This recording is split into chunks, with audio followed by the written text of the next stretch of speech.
umangat na sa kanan itong si John Patrick Magdalena last 500 meters sa finish line. Ito na mga ito. John Patrick Magdalena nasa harapan na, nasa likod itong si Daniel Magdalena.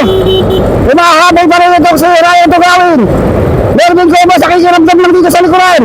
Ito na, huwag na kayong mukurabe. Ito na! Grabe! Nagbabagang hebat tayo na mangyayari dito. Ayun na, John Patrick Magdalena naabutan pa rin. Humahabol pa rin itong si Mervin Gomez. Sino kaya kunang naangat dito? Ito na! John Patrick Magdalena, Mervin Gomez. Umangat na sa kanila ito sa... Okay, dito na yung ating breakaway. Tignan natin kung sino unang makakahon dito. Okay, so naku, may dumidikit na grupo sa likod. May dumidikit na grupo.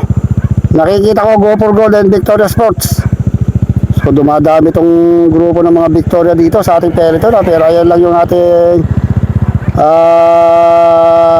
peloton, no?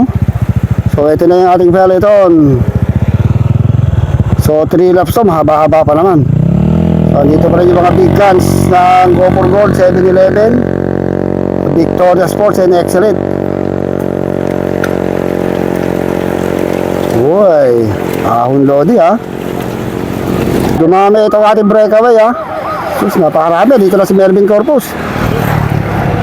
So andito sa likod, ito si Janice Nagbanog, Rustin Lane, Aiden James Mendoza, Rafael Angulo, Joshua Pascual, Gilbert Valdez, Marcelo Felipe.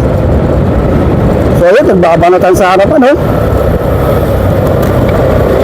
So gusto na talagang tumakas ni Mervin Corpus eh. So napakarami ng excellent dito. So andito si Corbadora. Uy, Arvin Armeles.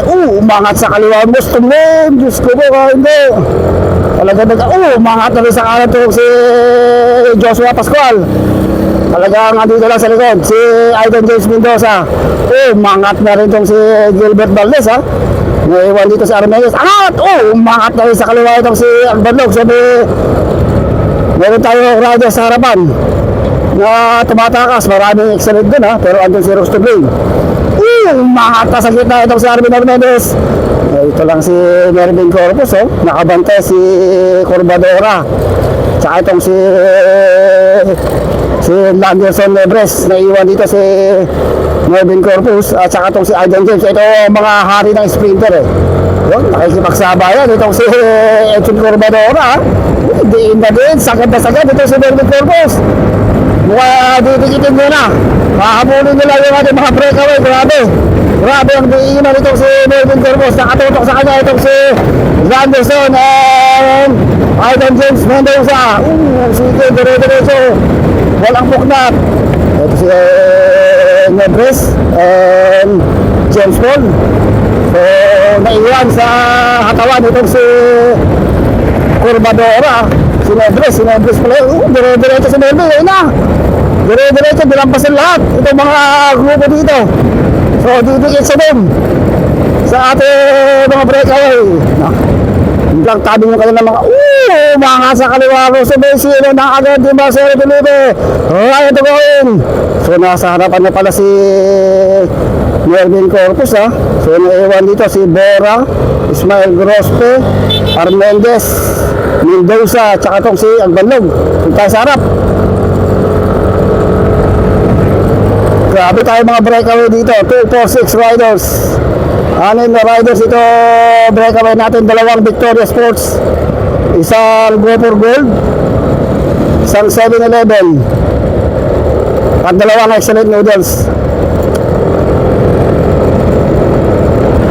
Grabe init, nakakasok, nakakapasok ang init ng sikat ng araw. Group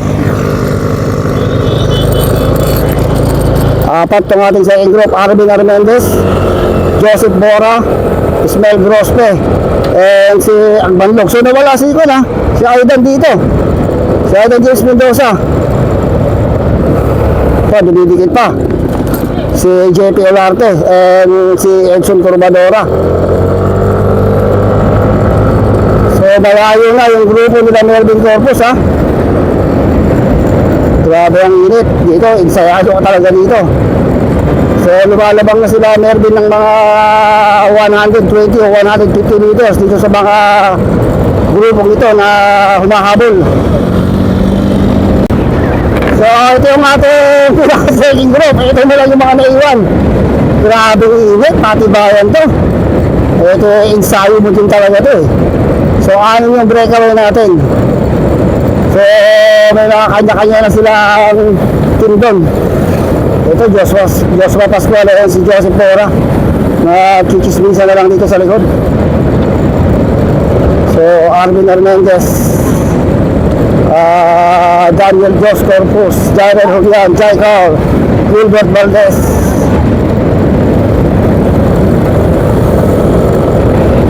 So dito pa rin si Alban Love, si Launico, Corbadora, si Kenneth Maramba, Ismael Guospe, Nicole Pareja. Grand Tour dito sa Pilipinas ay gamay na gamay mo na yung init ng sikat ng araw. Grabe oh. Pero nilang tira sa likod. Saan ba?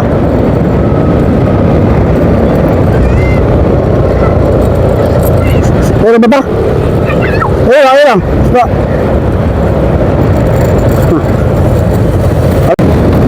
So ito inabutan natin yung breakaway, napakalayo. More or less 500 meters na ang inilalayo ng ating 6-man breakaway composed of 2 Victoria Sports, Marcelo Felipe and Daniel Ben Carino, dalawang excellent noodles, Marvin Corpus and Ryan Tugawin, isang Gopher Gold, Rustum Lin, at isang 7-Eleven itong si John Patrick Pagtalunan. Andyan, mamaya, andyan. Buo pa rin ha. Kumakain natin dito.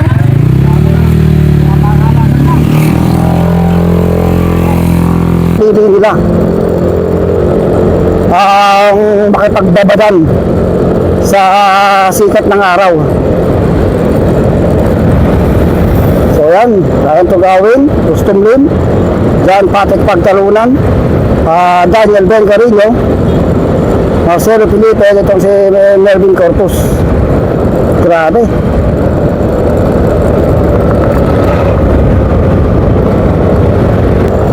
Mukhang susunod sa yapak ni Melvin Corpus. Ayan, si Joel. So 100 meters na lang o 120 meters ay makakadikit na. Ito ang ating main trail ito, napakabilis ha, 47. Mukhang ididikit nila itong si Aidan James Mendoza, yung sprinter ng Gopher Gold. Nakatawa pa itong si Kulog ha. So bumibilis na. Parang dumidikit yung ating main group. Baka dumidikit pa yun ha. Dahil ando si Nicole Pareja, yung sprinter ng Victoria, at ang sprinter ng Gopher Gold na si Aidan James Mendoza. Nakatirahan na rito ha. So makalago na sa harapan si Ryan Tugawin, tinutubos kayo ni Marcelo Felipe, si John Patrick Pagtalunan. Mukhang nagpapakalasan na ito kanyang mga wireless dahil pagbalik ito, huy, matiyan na. So naiiwan ng bagay itong si Daniel Ben Carino, umangat naman sa kaliwa itong si John Patrick Pagtalunan. So andito lang si Melvin Corpus, nakadikit sa kanya o nasa harapan niya itong si Rustum Lin. So mga sarara na si Melvin Corpus, di na sinagadsad naman ni Daniel Ben Carino, hinahabol ni Daniel Ben Carino. So makakatakas na kaya na tuloy ito si Melvin Corpus. So ito, nakatutok pa rin itong si Daniel Ben Carino. Inabutan nila itong si Kambing. Si Pagtalunan pala. So ito sa likod, si Ryan Tugawin, namahabol pa rin. Itong si Marcelo Felipe, pati ang matibay. Umangat sa kaliwa si John Patrick Pagtalunan, sinundang kagad ni Ryan Tugawin. Ito naman sumusunod itong si Marcelo Felipe. So grabe ang lakas na pinapakita ng mga siklistang Pinoy. So ito, umaangat naman itong si Rustum Lin. Nakasunod kagad Melvin Corpus and Daniel Ben Carino. So nagpapakalasan na talaga magpapakalasan na kung sino ang pinakamatindi, pinakamalupit na ensayo dito. Yun ang mananalo. Nakailan yan? Okay. So, mangat na naman si John Patrick. Umakas sa kaliwa, roster may sinundan nila ito gawin. Ito naman nakasunod tong si Daniel Belgarino. Talagang ubusan na to. Ubusan na ng ensayo. Mukhang nag-iisa dito si Rostomlin, ha. Mangat na naman si Poteya. Tinutugis na naman yung Rostomlin. Talagang patibayan dito. Kung sino talaga ang mas may ensayo. Yan na. Mangat na naman ito si John Patrick. Ang ilang angat niya na to. Ayun, tinutugis naman ni Rostomlin. Melvin Corbo. Siya nagkakadiinan na ito. Kasi mga sa kanyang ubusan to. Dito nila masusubok kung sapat na ba yung kanilang ensayo para makipagsabaya sa dito kainit na temperatura. Para pag nakipagsabayan ka sa ibang bansa ay alam mo, dahil may mga bansa pa na mas mainit, kailangan malakas ka rin pagdating sa mainit na bakbakan. Tabol na rin sa likod, may dumidikit na. Nako, Ismael Grospe, Joseph Bora. So dumidikit itong si Ismael Grospe and Joseph Bora. Nakaharapan sa gitna itong si John Patrick. Tinutugis kagad siya ng Victoria. Naku, ayun na, pumapaibabaw na itong si Melvin Corpus. Tatakas yan. Maliwa naman itong si Rostomlin. Sinundan agad Marcelo Pilipera itong gawin. Daniel Belgarino itong si Joseph Bora. So dito na. Dito mo na makikita. Magpapakalasan na itong mga to. So naiiwan ng bagay itong dalawa. So tumitingin, lumiligan sa likod itong si Rostomlin. Hinahanap niya, tinitignan niya yung kanyang mga kakampi kung didikit pa rito, ha. Sila Aidan James Mendoza. So tignan natin kung nadagdagan ng ating mga breakaway, kung nakadikit yung grupong mga nag-aabol sa kanila. So dumami na itong ating breakaway. So magandang rematayan to. So ito na. So mga 1.5 kilometers na tayo to the finish line. Sino kaya ang pambanat dito ng mga Victoria? Marcelo Felipe, Daniel Belgarino, o itong si John Patrick Pagtalunan? Sigurado dito ang pangremate dito. Hindi, wala si Rostomlin pala. Ano? So si Rostomlin pala yung mawala.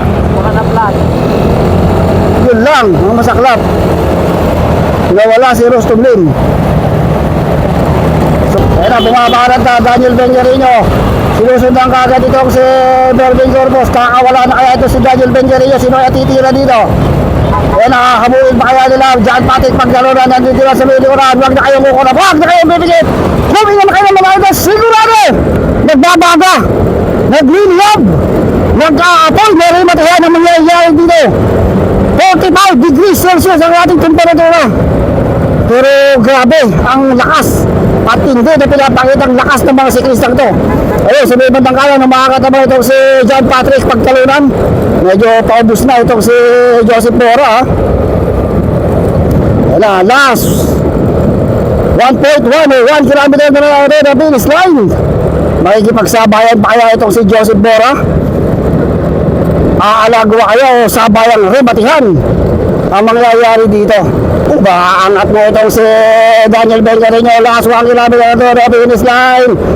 Ito na mga idolo. Huwag na kayong muling giurap dahil pag kumunap po isang iglaman meron tatakas ito. Umangat na naman si Joseph Bora. Ito na. Umangat na sa kanan itong si John Patrick Pagtalunan. Last 500 meters na finish line. Ito na mga idolo. John Patrick Pagtalunan nasa harapan na. Nasa likod itong si Daniel Belgarino. Humahabol pa rin itong si Ryan Tugawin. Melvin Corpus, nakikiramdam lang dito sa likuran. Ito na, huwag na kayong kukurap. Ito na! Grabe! Nagbabagang remate na mangyayari dito. Ayun na, John Patrick Pagtalunan, naabutan pa rin. Humahabol pa rin itong si Melvin Corpus. Yung kaya kunang naangat dito. Ito na! John Patrick Pagtalunan, Melvin Corpus. Umangat na sa kanila ito si Marcelo Felipe. Ito na, Marcelo Felipe ba? Melvin Corpus. Ismael Grospe.